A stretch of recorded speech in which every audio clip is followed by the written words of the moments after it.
जय पंडित जी। जय जय। प्रारंभ। हाँ पंडित जी। मंगलम भगवान वीरो मंगलम गौतमो गणी मंगलम कुंद कुंदाद्यो जैन धर्मोस्तु मंगलम सर्वमंगल मांगल्यम सर्वकल्याणकारिकम प्रधानम सर्वधर्माणां जैनम जयतु शासनम सिद्धं शुद्धं प्रणम्य जडेन्द्रवर्णेमि चन्द्रमकलङ्कं गुणरयणभूषणोदयं जीवस्य परुवणं मोक्षम्। पंच परमेष्ठी भगवान की जय। परम पूज्य आचार्य गुरुवर विद्यासागर जी महाराज की जय। परम पूज्य मुनि श्री 108 विनीत सागर जी महाराज की जय। कल छठवें गुण स्थान का प्रसंग प्रारंभ किया था, जिसके माध्यम से उस गुण स्थान की परिभाषा हुई थी और कुछ शब्द के ऊपर चर्चा की थी अपन ने कि प्रमत्त संयत में जो प्रमत्त शब्द है ये अंत्य दीपक है और संयत शब्द आदि दीपक है, अर्थात यहाँ तक के जीव प्रमाद से युक्त होते हैं। यहाँ कोई प्रश्न कर सकता है कि मिथ्या दृष्टि जीव भी प्रमादी है, चौथे गुण स्थान वर्ती भी प्रमादी है, जो अणुवृत्ति श्रावक है प्रतिमाधारी है वो भी प्रमादी है, छठे गुण स्थान वर्ती भी प्रमादी है। तो क्या इन सब का प्रमाद एक सा होता है अथवा इसमें कोई विशेषता होती है? तो कषाय के तीव्र उदय के कारण से प्रमाद रूप परिणाम उत्पन्न होता है। तो मिथ्या दृष्टि जीव अनंतानुबंधी कषाय से सहित है, तो उसके बाद उस जन्म प्रदान प्रमाद है।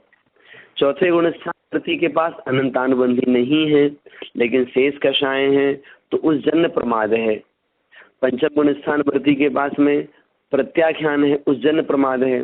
और छठे गुण स्थान में संजुलन का तीव्र उदय है, इसलिए प्रमाद है। तो ये तीव्रता की अपेक्षा से प्रमाद बनता है। फिर भी इसकी विशेषता क्या है? इसकी विशेषता ये है कि निचले गुण स्थानों में अशुभ कार्यों में लगना प्रमाद कहलाता है और शुभ कार्यों में लगना ये सजगता कहलाती कि सजग है, अलर्ट है ये। जब छठे गुण स्थान की बात करेंगे तो कहा जाएगा शुभ कार्यों में लगना प्रमाद है। यहाँ पर आप शुभ कार्यों को भी धीरे धीरे छोड़ते जाइए। क्यों? करना प्रमाद है। जब छठे गुण स्थान की बात करेंगे तो करना मतलब जो क्रिया है वो क्रिया ही प्रमाद है। वो चाहे स्वाध्याय करना हो, चाहे भगवान के दर्शन करना हो, चाहे विहार करना हो, चाहे प्रवचन करना हो, ये सब प्रमाद है। ये इन सबको मतलब इन सबसे उपरिम होना है। जो करना मीन्स जो क्रिया है, हर क्रिया के अंत में ना लिखा हुआ है। सोना, जगना, हंसना, चलना, खेलना, तो ना मुझे बाद में लिखा है। ये क्रिया कह रही कि भाई तू मुझे मत कर, खा ना, पी ना, सो ना, जा ना, आ ना, खेल ना, पढ़ ना, लिख ना। तो तू कुछ मत कर, तू अप्रमत्त हो जा, तो अपने में लीन हो जा। इसी को अप्रमत्त दशा कहते हैं। यही अप्रमाद की अवस्था है जो सप्तम गुण स्थान से प्रारंभ होती है। तो छठे गुण स्थान में प्रमत्त शब्द अशुभ कार्यों से तो पहले छूट चुका है, वो शुभ कार्यों से भी निवृत्त होकर के अपने शुद्धोपयोग स्वरूप आत्मा में लीन होना है, वो अप्रमत्त दशा है। तो प्रमाद क्या हुआ? संजुलन की तीव्रता से। तो मतलब संयत है ही है, उन्होंने हिंसा आदि 5 पापों का त्याग कर दिया, अथवा 5 इंद्रिय और मन को वश में किए हैं, और 5 स्थावर और 1 त्रस षटकाय के जीवों की हिंसा का त्याग कर दिया है। इस प्रकार से अपन प्रमत्त संयत शब्द के बारे में सीखते हैं। इसकी परिभाषा आपको बता दी गई थी। कहने का मतलब क्या? जो परिणाम सम्यक दर्शन और संपूर्ण व्रतों से सहित हों, किंतु संजुलन और नो कषाय के तीव्र उदय के होने से प्रमाद सहित हों, उसे प्रमत्त संयत गुणस्थान कहते हैं। ये 6ठा गुणस्थान है। आइए इस गुणस्थान की कुछ विशेषताएं हैं, उनके बारे में सीखते हैं।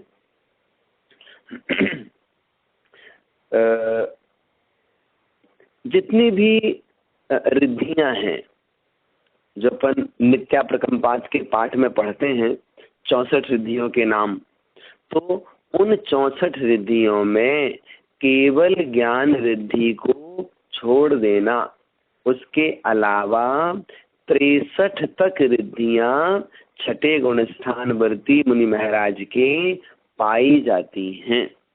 एक मुनिराज के ये 63 रिद्धियां एक साथ रह सकती हैं। किसके पास होती हैं? जो गणधर जी हैं उनके पास में होती हैं। और किसके पास में हुआ करती हैं? जब कोई तीर्थंकर बनने वाले जीव वह मुनि अवस्था धारण करते हैं, अर्थात दीक्षा लेते हैं, तो दीक्षा लेने के अंतर मुहूर्त बाद ही उन्हें ये सारी रिद्धियां प्राप्त हो जाया करती हैं। इस प्रकार से इन रिद्धियों का प्रारंभ 6ठे गुणस्थान से होता है। अपन सीखते हैं सिद्धि, रिद्धि। सिद्धि और रिद्धि, इन दोनों में क्या अंतर है? तो सिद्धि जो मंत्र जाप आदि से गुणों की प्राप्ति हो, वह सिद्धि कहलाती है। और रिद्धि, रिद्धि जो तपश्चरण विशेष करने से प्राप्त होती है, उसे हम रिद्धि कहते हैं। रिद्धि मतलब लब्धि। तपश्चरण विशेष आदि करने से जो हमें विशेष गुणों की प्राप्ति हो, उसका नाम रिद्धि है, अथवा उसे लब्धि भी कह सकते हैं। तो ये इनका प्रारंभ 6ठे गुणस्थान से होता है। ये बात अलग है कि कोई रिद्धि है जी। निधि, निधि शब्द भी कुछ आता है। रिद्धि, रिद्धि, रिद्धि आता है। रिद्धि, निधि, निधि भी होता है। निधि, ओ सॉरी सॉरी सॉरी, निधि मतलब होता है खजाना। ओके ओके ओके ओके जी। जैसे जो चक्रवर्ती है, तो चक्रवर्ती के पास 9 निधियां होती हैं, 14 रत्न होते हैं। तो 9 निधि मतलब, निधि मतलब खजाना, मतलब ऐसी चीज, मतलब इस प्रकार की सामग्री प्राप्त होना जिस सामग्री के कारण से हमारा बहुत बहुमान होता है, लोक में हमें बहुत सम्मान मिलता है, संसार के लोग हमें जान पाते हैं, वो निधि कहलाती है। ये निधि पूर्व भाव में किए गए तपश्चरण के फल स्वरूप जो पुण्य का बंध किया, उस पुण्य के फल स्वरूप अगले भाव में प्राप्त होती है। पराग जी, हाँ हाँ जी, ठीक है ना? हाँ जी हाँ जी। चलिए हाँ ठीक है। जो 6ठे गुणस्थान में रहा करते, कुछ पूछ रहे और कोई क्या? हाँ, मैं कहता कि जैसे रिद्धि है, रिद्धियों की तो हम रोज पूजा करते हैं, मगर सिद्धियों की कभी पूजा नहीं करते।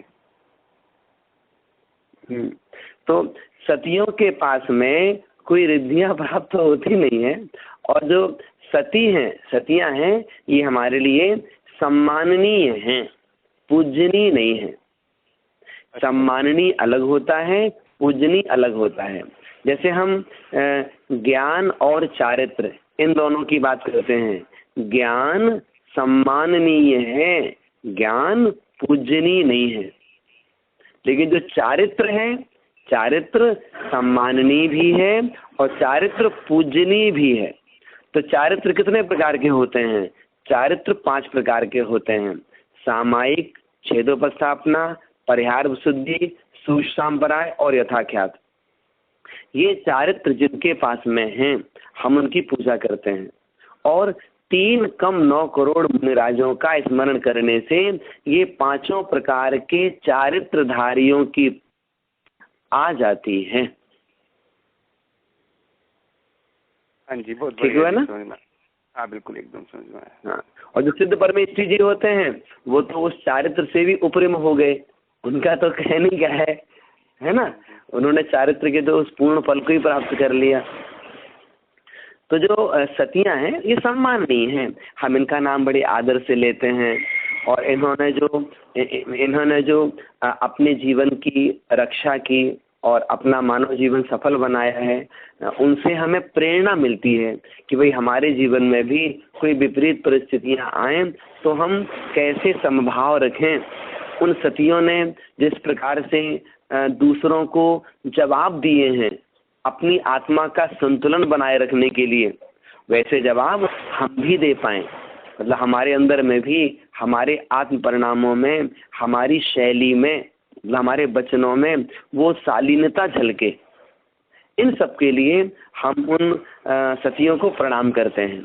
बाकी हम उनकी अष्टद्रव्य से पूजा नहीं करेंगे, इतना उसमें विशेष हो जाएगा। ठीक हुआ? तो हाँ, तो हम कह रहे थे कि छठे गुण स्थान में जो रहते हैं उनको हम किन किन नामों से पुकारते हैं। उन्हें हम कभी आचार्य कहते हैं, कभी उपाध्याय कहते हैं, कभी साधु कहते हैं, कभी श्रुत केवली कहते हैं, कभी गणधर कहते हैं, कभी 11 अंग 14 पूर्व के पाठी कहते हैं, कभी हम द्वादशांग पाठी कहते हैं, कभी हम रिद्धिधारी कहते हैं, कभी यति, ऋषि, मुनि, अनगार, ऐसे बहुत सारे नाम शास्त्रों में लिखे हैं जो कि छठे गुण स्थान से प्राप्त होते हैं। तो ये नाम क्यों कहे जाते हैं? अंतरंग में उस प्रकार के गुणों को धारण किए हुए हैं, अथवा बहिरंग में उनकी चर्या से, उनके आचरण से वह चीज प्रदर्शित होती है, इसलिए हम उन नामों से पुकारते हैं। तो ये जो हैं ये किस परमेष्टि के अंतर्गत आते हैं छठे गुण स्थानवर्ती? तो ये आचार्य, उपाध्याय और साधु, इन 3 परमेष्टियों के अंतर्गत आते हैं। अभी विशेषता छठे गुण स्थान की चल रही है, इसलिए उस अपेक्षा से आपको सारा प्रसंग सुनाया जा रहा है। फिर देखिए, जितनी भी रिद्धियों का प्रयोग होता है तो रिद्धियों का प्रयोग छठे गुण स्थान में होता है। जैसे आहारक पुतला निकलना है तो उसके पहले आहारक मिश्र अवस्था होती है, फिर आहारक का योग हुआ, मीन्स पुतला निकला, छठे गुण स्थान में है। ऐसे ही किन्हीं के पास में तेजस रिद्धि है, वो तेजस पुतला निकलेगा, चाहे शुभ रूप हो चाहे अशुभ रूप हो, वो तेजस पुतला भी छठे गुण स्थान में निकलता है। ऐसे ही जैसे चारण रिद्धि का प्रयोग करना है मुनि महाराज को, अथवा मन पर्याय ज्ञान का प्रयोग करना है तो उसका प्रयोग छठे गुण स्थान से होगा। मन पर्याय ज्ञान कहाँ तक पाया जाता है? तो पाया जाता है छठे से 12वें गुण स्थान तक। लेकिन मन पर्याय ज्ञानोपयोग मीन्स उस ज्ञान का उपयोग कहाँ होता? मुनि महाराज मन पर्याय ज्ञान लगा रहे हैं तो लगाने का काम छठे गुण स्थान में होगा। कथनचित 7वें में भी रह सकते हैं, लेकिन उसका प्रारंभ छठे गुण स्थान में होगा। ऐसे ही अवधि ज्ञान है, अवधि ज्ञान में सर्वावधि है, परमावधि है, ये भी इनका भी उपयोग छठे होगा, क्योंकि प्रमाद अवस्था में इनके कार्य देखे जाते हैं। ऐसे और भी रिद्धियां अपन पढ़ते हैं, रस रिद्धि है, बल रिद्धि है। तो इन रिद्धियों का यदि वो प्रयोग करते हैं तो प्रयोग छठे गुण स्थान में होगा, और रहना ऊपर गुण स्थानों में रहे उससे हमें कोई बाधा नहीं है। इस प्रकार से छठे गुण स्थान में जो रहते हैं उन्हें किन किन नामों से जानते हैं ये संक्षेप में आपको बताया। फिर कहते हैं यहाँ पर कितने चारित्र तक हो सकते हैं। तो चारित्र के 5 भेदों में 3 चारित्र यहाँ पर संभव है, सामायिक, छेदोपस्थापना और परिहार विशुद्धि। विशेषता क्या है? मुनि महाराज बनते ही सामायिक और छेदोपस्थापना ये 2 चारित्र तो उनके पास आ जाते हैं। परिहार विशुद्धि चारित्र हो भी सकता है, नहीं भी हो सकता है।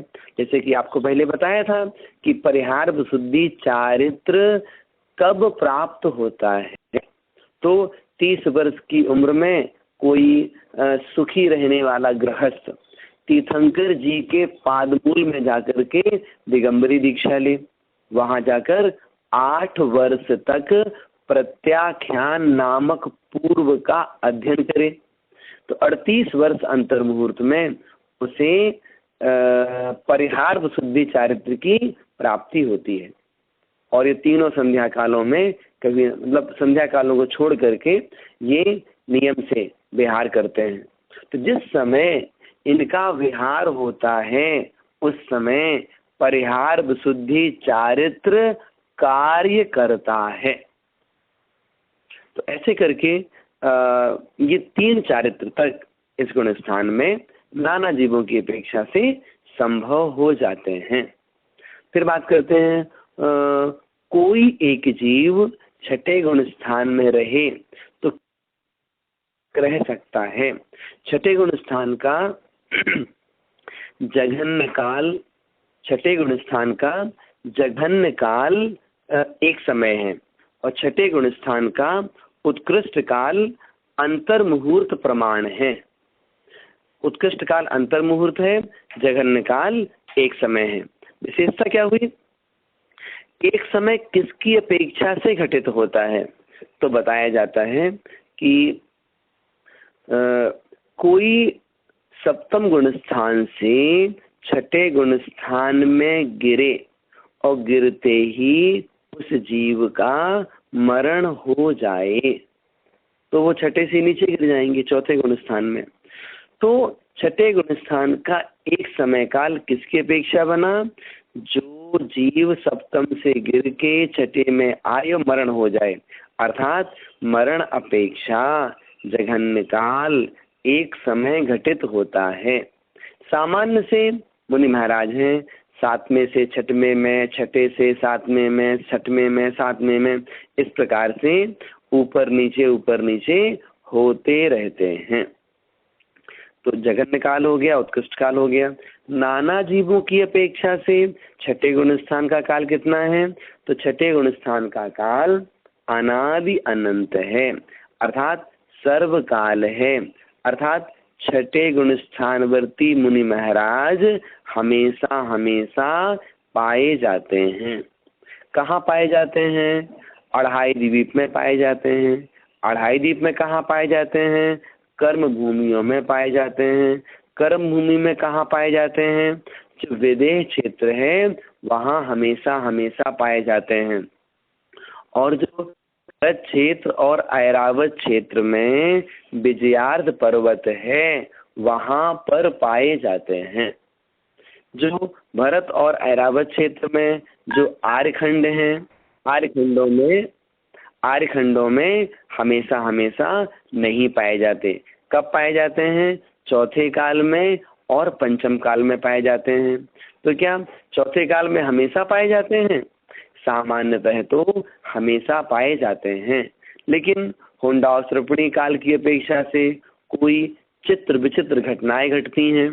उनमें जैसे कि 9वें तीर्थंकर से और 15वें तीर्थंकर के तीर्थ काल में धर्म का विच्छेद हुआ।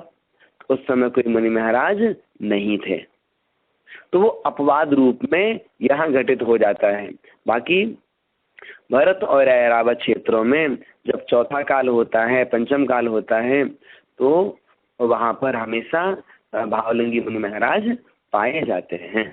जैसे अभी पंचम काल चल रहा है अवसर्पिणी का, तो पंचम काल के अंत तक मुनि महाराज पाए जाएंगे। कैसे? भावलिंगी मुनि महाराज। इस प्रकार से विषय को ध्यान में रखिएगा। तो बताया गया कि छठे गुण स्थान का एक जीव और नाना जीवों की अपेक्षा से काल कितना होता है, ये स्पष्ट कर दिया गया। आपने सुना होगा वर्धमान चारित्री। एक तो ये होते हैं मुनि महाराज सामान्य से जो चारित्रधारी हैं, दूसरा विशेष आता है वर्धमान चारित्री। तो वर्धमान चारित्री का मतलब क्या होता है? जिन मुनि महाराज का चारित्र बढ़ता हुआ हो वे वर्धमान चारित्री कहलाते हैं। आप प्रश्न कर सकते हैं, मुनि महाराज छठवें में हैं, 7वें गुण स्थान में गए, फिर छठवें में आए, फिर 7वें में गए, फिर छठवें में आए। जब 7वें से छठवें में गिर रहे हैं तो उनका चारित्र वर्धमान चारित्र कैसे हो सकता है? तो आचार्य उत्तर देते हैं कि कोई मुनि महाराज छठे गुण स्थान में जितनी विशुद्धि के साथ थे उससे ऊपर 7वें में गए तो उनकी विशुद्धि उससे बहुत ज्यादा है। अब 7वें से छठे में गिरे तो पिछले बार जो छठे गुण स्थान की विशुद्धि थी उससे अधिक विशुद्धि रहेगी। फिर 7वें में गए, विशुद्धि और ज्यादा है। फिर छठवें में गिरे तो जो भी लास्ट टाइम छठवें की विशुद्धि थी उससे ज्यादा रहेगी। तो ऐसे जितने बार छठे गुण स्थान में गिरते हैं उतने बार उनका संयम लब्धि स्थान बढ़ता हुआ ही गिरता है, कभी कम नहीं होता। इसलिए वर्धमान चारित्री छठे गुण स्थान से प्रारंभ हो जाते हैं। इतनी विशेषता है कि वर्धमान चारित्री उपसम श्रेणी आरोहण नहीं करते, वो नियम से छपक श्रेणी आरोहण करेंगे। इतनी विशेषता हो जाएगी।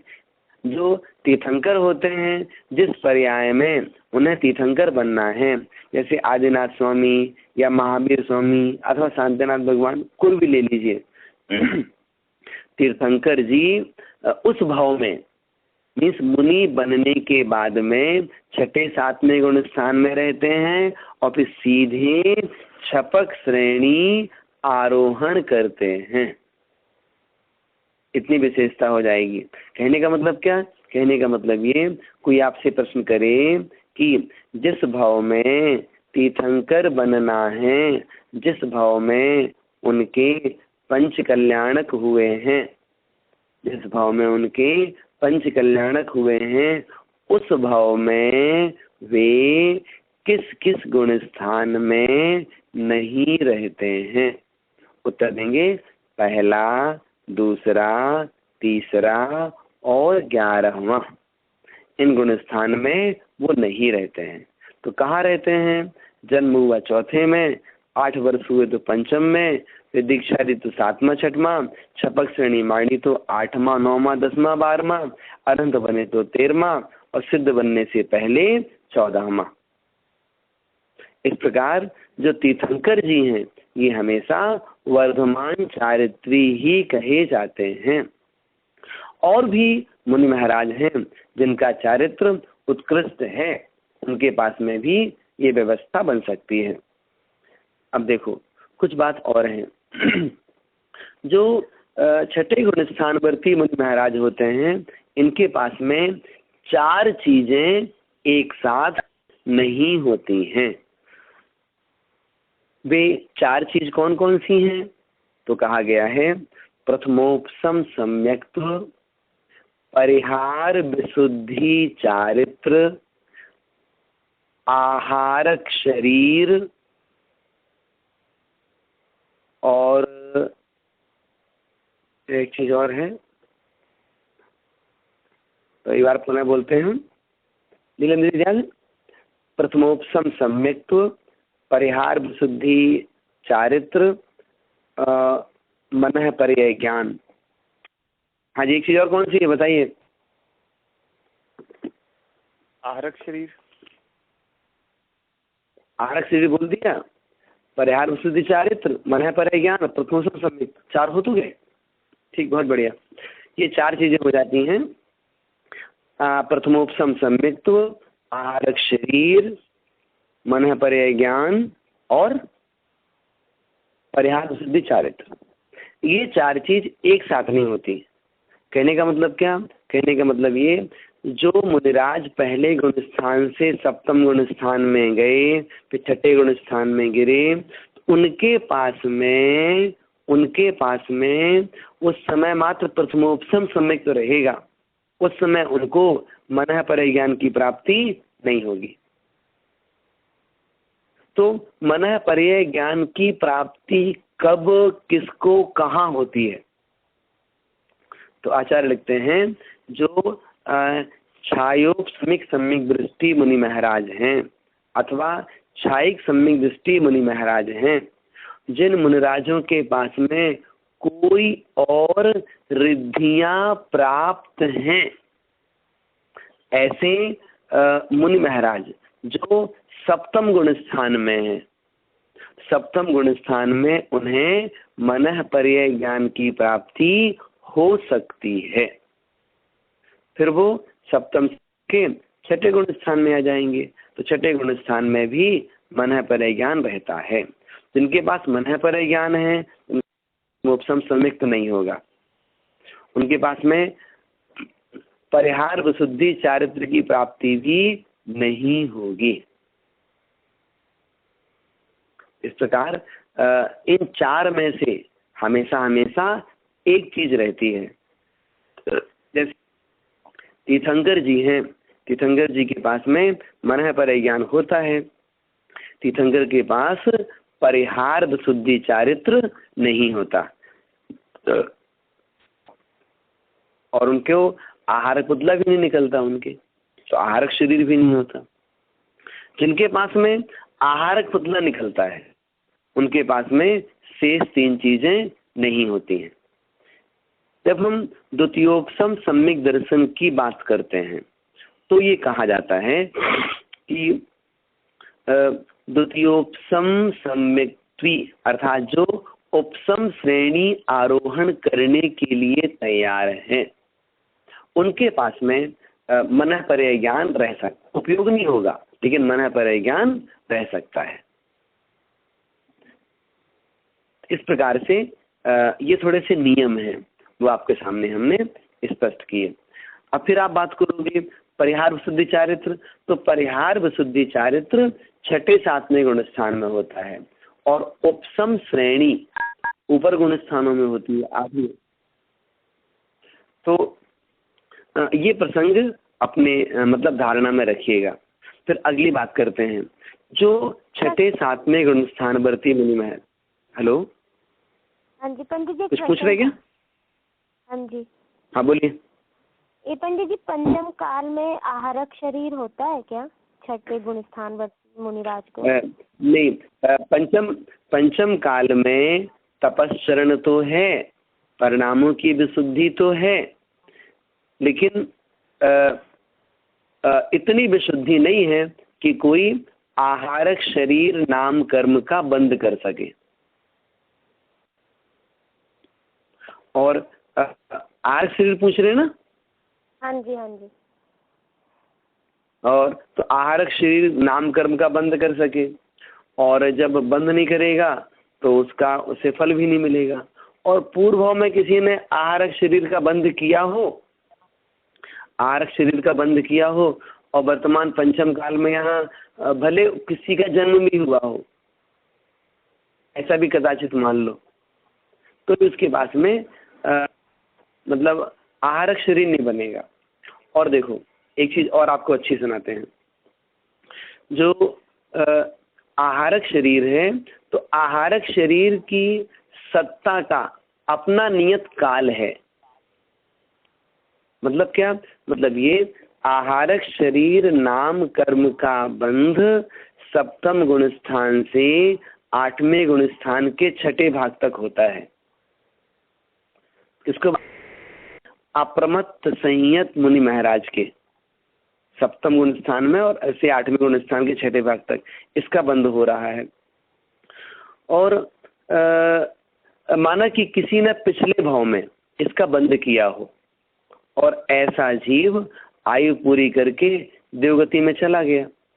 आचार्य लिखते हैं, जैसे ही संयम छूटता है, जैसे ही संयम छूटता है, वैसे ही आहारक शरीर और आहारक अंगोपांग की उद्वेलना प्रारंभ हो जाती है। भले वो जीव चौथे से 6ठे गुण स्थान में गिरा है और वैमानिक देवों में रह रहा है, तो उसकी उद्वेलना शुरू हो जाएगी और वैमानिक देवों में पहुंचने पर उसे मतलब पल्ले की आयु तो कम से कम मिलेगी ही मिलेगी, उससे कम तो मिलने वाली नहीं है। और मुनि महाराज है तो सागरों की मिल सकती है। और आहारक शरीर और आहारक अंगोपांग की उद्वेलना का काल पल्योपम के असंख्यात्मक भाग से भी कम होता है। उसके पहले वो उस कर्म की उद्वेलना कर लेगा। आहारक शरीर और आहारक अंगोपांग का सारा द्रव्य परिवर्तित होकर के अन्न शरीर रूप हो जाएगा। उस कर्म की सत्ता उसके पास में नहीं रहेगी। तो देवगति के बाद आकर के फिर मनुष्य बने, फिर कभी मुनि बने, तो उसके वो पुतला निकल ही नहीं सकता। और पंचम काल में इस कर्म का बंध होता नहीं है। इसे बंद नहीं होता तो कर्मोदय में कैसे आएगा? विषय समझ में आ गया?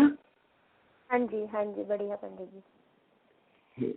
इसलिए पंचम काल में आहारक शरीर नहीं निकलता।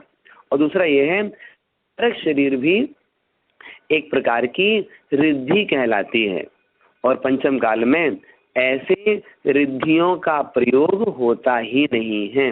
क्यों नहीं होता? ऐसी विशुद्धि मुनि महाराज के पास में भी नहीं हो पाती है। और कदाचित विशुद्धि हो भी जाए तो इस कर्म के बंध योग विशुद्धि नहीं होती और उतनी फिर तीव्र अभिलाषा, ऐसी तीव्र जिज्ञासा उत्पन्न हो जाए कि भाई हमारे प्रश्न का उत्तर कैसे मिल पाएगा। तो इतने पिपासु भी लोग नहीं हैं। तो कई चीजें काम करती हैं। तो पंडित जी ये क्या हुआ था जो दूसरा ये रहेगा? फिर से बोलो। वो कुंकुंद आचार्य जो विद्या क्षेत्र में समाधान करके आए थे, वो कैसे गए थे? फिर खुद गए थे। जो किंवदंती है वो आचार्य कुंदकुंद स्वामी स्वयं गए थे वहां पर। अच्छा, आहारक पुतला ऐसा वो स्वयं गए थे। नहीं, आहारक पुतला वो तो स्वयं गए थे। स्वयं कहीं जाना अलग बात होती है और आहारक पुतला निकलना अलग बात होती है। ठीक हुआ ना? एक और प्रश्न है पंडित जी। चलिए बोलिए। अगर कोई जीव आयु बंद ना करें और मुनि महाराज बन जाएं और फिर आहारक का बंद करें और उसके बाद वो फिर से पहले गुण स्थान में आ जाएं और फिर जो है आयु का बंद करें और अगले भाव में पंचम काल में आ जाएं, तो फिर तो आहारक की सत्ता हो सकती है जी? हम तो वो बात पहले आपसे कही थी ना कि आहारक की सत्ता हो सकती है। अच्छा, हो सकती है। अच्छा, ठीक है जी। हाँ, रिकॉर्डिंग हमने पहले ही बात कही कि पंचम काल में आहारक शरीर की सत्ता हो सकती है। वो विषय स्पष्ट नहीं कर पाए हम। फिर हमने नहीं, वो एक्चुअली मेरा उपयोग शायद कहीं और। अगर कोई देवगति में जा रहा है उस अपेक्षा से नहीं बनेगा। अच्छा, नहीं वो मैं कहीं और दिमाग चला गया होगा उस टाइम जब आपने कहा था। ठीक। हाँ, पहले बात हम नहीं कही कि सत्ता हो सकती है, लेकिन हम वो जितना आपने कहा ना हमें उतना वैसे कहना था उसके लिए कि सत्ता किस अपेक्षा से हो सकती है। तो सत्ता इस अपेक्षा से हो सकती है। चलिए अब आगे देखते हैं। अगला विषय बनेगा कि जो ये रिद्धियों की प्राप्ति होती है मुनि महाराज को, तो किन मुनिराज को प्राप्त होती हैं? तो आप जानते हैं मुनि महाराज के द्रव्य से तो पुरुष वेद ही रहता है, लेकिन भाव से पुरुष वेद भी हो सकता है, स्त्री वेद भी हो सकता है, नपुंसक वेद भी हो सकता है। तो जिन मुनि महाराज के पास भावों से स्त्री वेद अथवा नपुंसक वेद है, जिन मुनिराज के पास भावों से स्त्री वेद अथवा नपुंसक वेद है, उन्हें रिद्धियों की प्राप्ति नहीं होती है। तो रिद्धियों की प्राप्ति किसे होती है? जो द्रव्य और भाव दोनों से पुरुष वेदी होते हैं, उन मुनिराज को ही रिद्धियों की प्राप्ति होती है। तो स्त्री वेद और नपुंसक वेद के साथ में वे मुनि महाराज क्या कर सकते हैं? तो वो भले उपसम श्रेणी आरोहण कर लो, छपक श्रेणी आरोहण कर लो, हमें उसका निषेध नहीं है, बाकी रिद्धियां प्राप्त नहीं होंगी, इतना विशेष है। इसलिए इस अढ़ाई द्वीप को नृलोक कहा जाता है। नृलोक, नृ मतलब पुरुष, जो क्वालिटी है वो पुरुष को प्राप्त होगी। इसलिए अढ़ाई द्वीप का नाम नृलोक है। और पूरे अढ़ाई द्वीप में घूमने वाले जो कोई मुनिराज बने, वो नियम से भाव से पुरुष वेदी ही कहलाएंगे। जिनके पास में भाव से नपुंसक वेद है अथवा स्त्री वेद है, तो उनकी मतलब उस रूप वो विशुद्धि अथवा उस रूप तपस्चरण नहीं हो पाता है कि वे उस वेद के साथ में रिद्धियां प्राप्त कर सकें। ये प्रसंग भी ध्यान में रखिएगा। चलिए आगे बढ़ते हैं। कोई प्रश्न करे कि छठे गुण स्थान में कोई मुनि महाराज हैं, उनके पास में कितने कर्मों की सत्ता नहीं होती है? अधिकतम कितने कर्मों की सत्ता नहीं होगी? तो कहा जाता है कि जो छठे गुण स्थान में हैं, उनके पास में नरक आयु की सत्ता नहीं होगी और त्रियंश आयु की सत्ता नहीं होगी, दो की सत्ता नहीं होगी। और यदि क्षायिक सम्यक दृष्टि जीव हैं तो अनंतानुबंधी 4 एवं 3 मिथ्यात्व, इनकी सत्ता नहीं होगी। तो 7 और 2 9 कर्म प्रकृतियों की सत्ता इस गुण स्थान में नहीं होगी अगर क्षायिक सम्यक दृष्टि है। और यदि किन्हीं जीवों को उसी भाव से मोक्ष की प्राप्ति करनी है और वे क्षायिक सम्यक दृष्टि हैं, तो उनके पास में एक कर्म और बढ़ जाएगा, वो है देव आयु। क्योंकि उसी पर्याय से मोक्ष प्राप्त करने वाले जीव आगामी आयु का बंध करेंगे नहीं। और मुनि महाराज यदि आयु बंध करते हैं तो नियम से देव आयु बांधेंगे, और मोक्ष जाना है तो देव आयु भी नहीं बांधेंगे।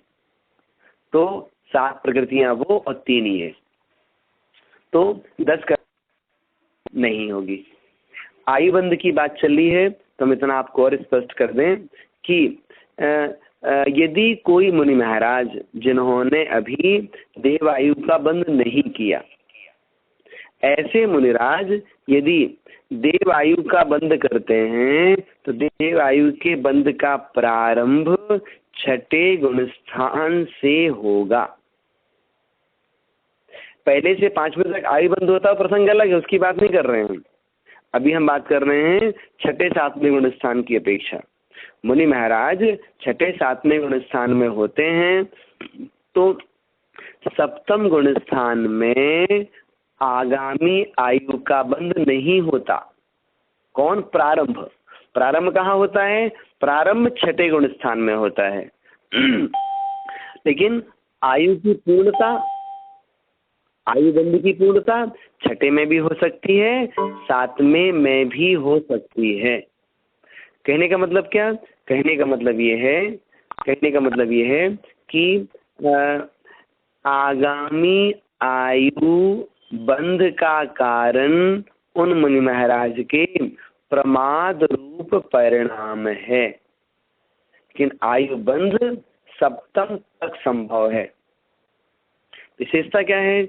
कोई मुनि महाराज यदि अनदिश और अनुत्तर विमानों की आयु बांधने रूप परिणाम करते हैं तो प्रारंभ छठे गुण स्थान में होगा, लेकिन उत्कृष्ट देव आयु का बंध सप्तम गुण स्थान में होता है। छठे गुण स्थान में उत्कृष्ट देव आयु का बंध नहीं होता, मतलब 33 सागर की आयु का बंध छठे गुण स्थान में नहीं होगा। हाँ, प्रारंभ हो जाएगा। प्रारंभ कैसे? छठे गुण स्थान में पहुंचे, मतलब छठे गुण स्थान में है तो उन्होंने आगामी आयु बंध प्रारंभ किया। अब कर्ष काल आ गया तो उन्होंने पहले समय में 10 सागर की आयु बांधी, परिणाम और विशुद्ध हो गए। दूसरे समय में 15 सागर की बांध ली, तीसरे समय में 20 सागर की बांध ली, फिर 12 सागर की बांध ली। अब उनका गुण स्थान छठ में से सातवां हो गया। सातवें में कहो तो 22 सागर की बांध लें, कभी 25 सागर की बांध लें, कभी 28 सागर की बांध लें, कभी 33 सागर की बांध ली। क्यों? आयु बंध निरंतर बंधी प्रकृति है। जब इसका बंध होता है तो अंतर मुहूर्त काल तक नियम से बंधती रहती है। तो उस अंतर मुहूर्त काल में जितने समय होते हैं प्रति समय आगामी आयु बंध रही है, और जिस समय बंध रही है उस समय उसकी स्थिति पड़ रही है। तो स्थिति कितनी पड़ रही है? जितने समय हैं, जितने परिणाम हैं, उतने प्रकार की स्थिति पड़ेगी। फिर कोई प्रश्न करेगा, अच्छा तो उनकी आयु कितनी बंधी, हम कैसे स्वीकार करेंगे? उस अंतर मुहूर्त काल में जो सर्वोत्कृष्ट स्थिति बांधी थी उनकी उतनी आयु कहलाती है। तो इन्होंने सप्तम गुण स्थान में जाकर के सर्वोत्कृष्ट स्थिति कितनी बांध ली? 33 सागर की बांध ली, इसलिए 33 सागर कहलाई। छठे गुण स्थान में रहते तो उत्कृष्ट स्थिति नहीं बांध पाते। इस प्रकार से ये थोड़ा सा मतलब सैद्धांतिक विषय था, वो आपके सामने हमने स्पष्ट किया कि मुनि महाराज की अपेक्षा आगामी आयु बंध छठे गुण स्थान से प्रारंभ होता है। पूर्णता छठे में भी हो सकती है, सातवें में भी हो सकती है। अब देखो, छठे गुण स्थान में जीवन जीने के बाद आयु पूरी करने वाले मुनि महाराज कहाँ पर जाते हैं? नियम से देवगति में जाते हैं। देवगति में भी वैमानिक देवों में जाते हैं। तो वैमानिक देवों में कहाँ जाते हैं? सौधर्म स्वर्ग से ले और सर्वार सिद्धि पर्यंत कहीं भी जन्म ले सकते हैं। विशेषता क्या होगी? छठे गुण स्थान में पीतलेस्या भी है, पद्मलेस्या भी है, शुक्ललेस्या भी है। तो जिस लेस्या रूप परिणाम के साथ उनका मरण होता है, अथवा जो उन्होंने जिस परिणाम से जितनी आयु बांध रखी है उतनी आयु जिस स्वर्ग में होती है वे वहाँ पर जन्म लेते हैं। तो सौधर्म से लेकर के और सर्वार सिद्धि पर्यंत जन्म ले सकते हैं। इसमें कोई बाधा नहीं है। छठे गुण स्थान में 3 प्रकार के सम्यक्त हैं। प्रथमोपसम भी संभव है, क्षयोपसम भी है, क्षायिक भी है। तो मरण समय कौन सा सम्यक्त होगा? मरण समय या तो क्षयोपसम होगा अथवा क्षायिक होगा। प्रथमोपसम सम्यक दर्शन के साथ मरण नहीं होता है।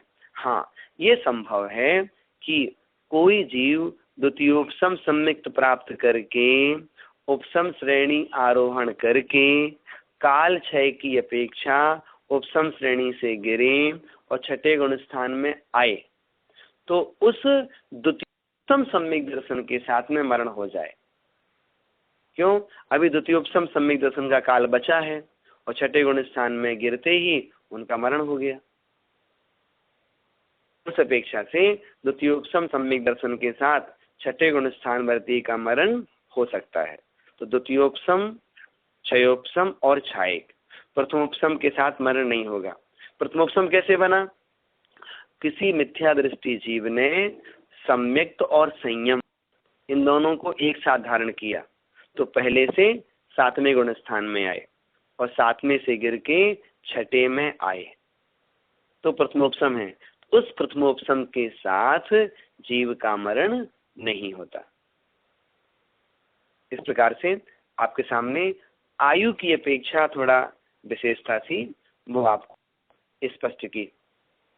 अब देखो, छठे गुण स्थान में कितने मुनि महाराज तक हो सकते हैं?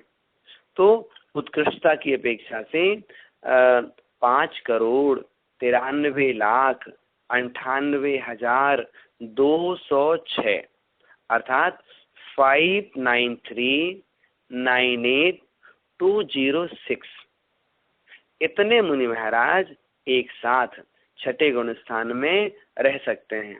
कभी इससे कम हो थोड़ा, हाँ कम चल जाएगा, लेकिन इस संख्या का उल्लंघन नहीं होता, अर्थात इससे ज्यादा कभी भी नहीं पाए जाते।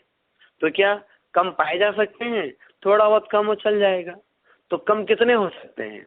ऐसा कोई प्रमाण नहीं मिलता कि कम कितने होंगे, 2 होंगे कि 4 होंगे कि 10 होंगे कि 20 होंगे कि 1000 होंगे, करोड़ होंगे। नहीं, ऐसा कुछ नहीं मिलेगा। बस एक संख्या उत्कृष्ट बता दी, थोड़ा बहुत कम हो तो चलेगा। बाकी कम कितने होते हैं ऐसा कोई प्रमाण अलग से नहीं मिलता। फिर बात करते हैं कि छठे गुण स्थान में रहने वाले मुनि महाराजों के पास जघन्य से कितना तक ज्ञान हो सकता है? उत्कृष्ट आपको बता दिया गया था अभी कि उत्कृष्ट ज्ञान श्रुत केवली तक हो सकते हैं, द्वादशांग पाटी हो सकते हैं, गणधर जैसी अवस्था हो सकती है। तो जघन्य ज्ञान कितना होगा? तो आचार्य 2 प्रकार से कथन करते हैं। आचार्य कहते हैं छठे सातवें गुण स्थान में जघन्य ज्ञान आचार वस्तु प्रमाणक होता है। आचार वस्तु का मतलब क्या? 5 समितियों के पालन करने योग्य ज्ञान होना, अर्थात कैसे चलना, कैसे बैठना, कैसे खाना, कैसे बोलना, कहाँ मलमूत्र क्षेपण करना और पुस्तक आदि कैसे उठाना, कैसे रखना, बस इतना ज्ञान हो सकता है। इसको बोलते हैं आचार वस्तु प्रमाण ज्ञान। जिनके पास में आचार वस्तु प्रमाण ज्ञान होता है वे मुनि महाराज छठे सातवें गुण स्थान से ऊपर नहीं जा सकते। दूसरा आता है अष्ट प्रवचन मात्रिका प्रमाण, मतलब अष्ट प्रवचन मात्रिका, 5 समिति और 3 गुप्ती, इतना ज्ञान होना। जघन्य से इतना भाव श्रुत का क्षयोपसम हो, तो ऐसे मुनि महाराज छठे गुण स्थान में सातवें गुण स्थान में तो रहते ही हैं, ये छपक श्रेणी आरोहण भी कर सकते हैं। अर्थात श्रेणी आरोहण के लिए जघन्य ज्ञान कितना चाहिए? आचार्य कहते हैं अष्ट प्रवचन प्रमाण, इतना ज्ञान हो तो जीव आत्म कल्याण कर लेगा। ये केवल ज्ञान को प्राप्त करने का बीज है, आचार वस्तु बीज नहीं है। क्यों नहीं है? क्योंकि आचार वस्तु प्रमाण ज्ञान होगा तो वो गुप्ती में नहीं जा पाएंगे, और गुप्ती में जाए बिना श्रेणी आरोहण नहीं होगा, गुप्ती में जाए बिना शुद्धोपयोग की अवस्था नहीं बनेगी, गुप्ती में जाए बिना शुद्ध ध्यान की भूमिका नहीं बनेगी। इसलिए आचार वस्तु वाले छठे सातवें गुण स्थान में है, और अष्ट प्रवचन मात्रिका वाले छठे सातवें में तो बन ही जाएंगे, ऊपर गुण स्थानों में भी बन जाएंगे। कहने का मतलब क्या? मतलब ये कोई आपसे प्रश्न करे कि शुक्ल ध्यानी को, मतलब शुक्ल ध्याने वाले जीव के पास में कितना ज्ञान होना चाहिए? उत्तर दिया गया जघन्य ज्ञान अष्ट प्रवचन मातृका। उत्कृष्ट ज्ञान द्वादशांग पाठी हो जाओ, श्रुत केवली हो जाओ, उसमें कोई बाधा नहीं है। तो इन दोनों की अपेक्षा, तो ज्ञान की अपेक्षा से क्या विशेषता है ये बताई गई। याद रखिएगा, ज्ञान कम हो तो मोक्ष मार्ग में चलेगा, आपके पास थोड़ा ज्ञान है तो चलेगा। लेकिन चारित्र कम हो, चारित्र में अतिचार लगते हो, चारित्र में दोष लगता हो, ये नहीं चलेगा। कहने का मतलब क्या? कहने का मतलब ये श्रद्धान और चारित्र, श्रद्धान और चारित्र मोक्ष मार्ग में, श्रद्धान और चारित्र मोक्ष मार्ग में एकदम कट्टर होना चाहिए, एकदम कट्टर होना चाहिए। और ज्ञान थोड़ा सा भी हो तो चल जाएगा। यदि हम बात करें उसकी, किसकी, छायिक सम्यक दर्शन की, यदि हम बात करें छायिक चारित्र की, तो छायिक सम्यक दर्शन हो गया, छायिक सम्यक दर्शन हो गया, छायिक चारित्र हो गया। ज्ञान कितना है? ज्ञान अष्ट प्रवचन मात्र का प्रमाण है। कहाँ पर? 12वें गुण स्थान में। इतना अंतर देखिए आ गया कि वहां चारित्र छायिक है, वहां पर श्रद्धान भी छायिक है, लेकिन ज्ञान अष्ट प्रवचन मात्र का प्रमाण है। तो ज्ञान की विशेषता नहीं बनी, विशेषता बनी श्रद्धान की, विशेषता बनी चारित्र की। तो छठे गुण स्थान में जब ज्ञान की बात करेंगे तो जघन्य ज्ञान अष्ट प्रवचन मात्र का प्रमाण है।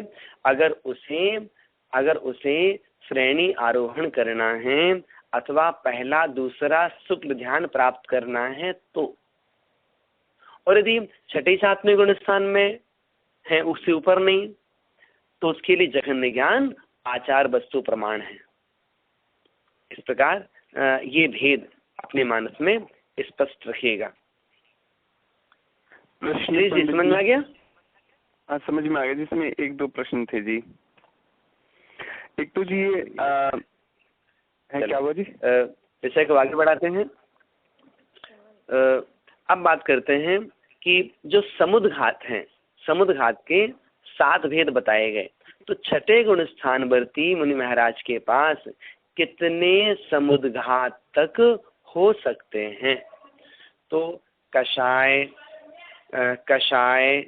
वेदना, विक्रिया, आहारक और तेजस, ये समुद्घात वहां पर हो सकते हैं और मारणांतिक भी हो सकता है। मतलब छठा गुण स्थान ऐसा है जहां पर 6 समुद्घात तक बन जाएंगे। केवल शुभ अशुभ तेजस, हाँ दोनों हो जाए, है ना। केवल जो केवली समुद्घात है वो केवली समुद्घात यहाँ पर नहीं बनेगा, बाकी सब बन सकते हैं।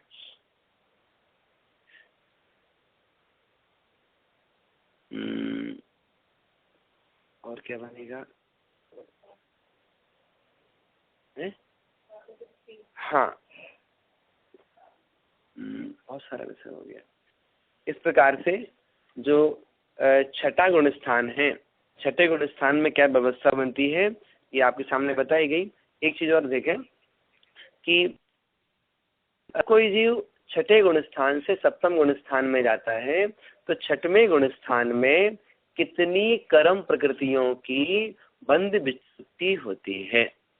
मीन्स वो कौन से कर्म हैं बंधते हैं, और सप्तम गुण स्थान में जाने पर जिनका बंध रुक जाता है। तो ऐसी 6 प्रकृतियां बताई गई हैं। कौन कौन सी हैं? असाता वेदनीय, अरति, शोक, अस्थिर, अशुभ और अयशः कीर्ति। ये 6 प्रकृतियां हैं। इनका बंध छठे गुण स्थान तक होता है, सप्तम गुण स्थान में नहीं होता। क्या मतलब? मतलब ये असाता वेदनीय कर्म का बंध छठे गुण स्थान तक होगा। इस कर्म के बंध में कारण क्या है? कारण है प्रमाद। तो प्रमाद के कारण से 6 प्रकृतियों का बंध होता है। और जैसे अप्रमत्त हुए इनका बंध रुक जाएगा। तो ये साता वेदनी हो गई, अरति हो गया, शोक हो गया, अस्थिर हो गया, अशुभ हो गया और अयशय कीर्ति हो गई। जो अयशय कीर्ति है इसका बंध छठे गुण स्थान तक है, लेकिन इस कर्म का उदय चतुर्थ गुण स्थान तक होता है। मतलब पंचम गुण स्थान वाले के अयशय कीर्ति का उदय नहीं होगा, उदय चौथे तक रहेगा। इस प्रकार तो आपको यहाँ पर बंद की अपेक्षा से विषय बताया गया। आज अपन इतने ही सीखते हैं, शेष चर्चा कल करेंगे। जावाणी के ज्ञान से सूझे लोकालोक, सो वाणी मस्तक सदा देत हो ढोक।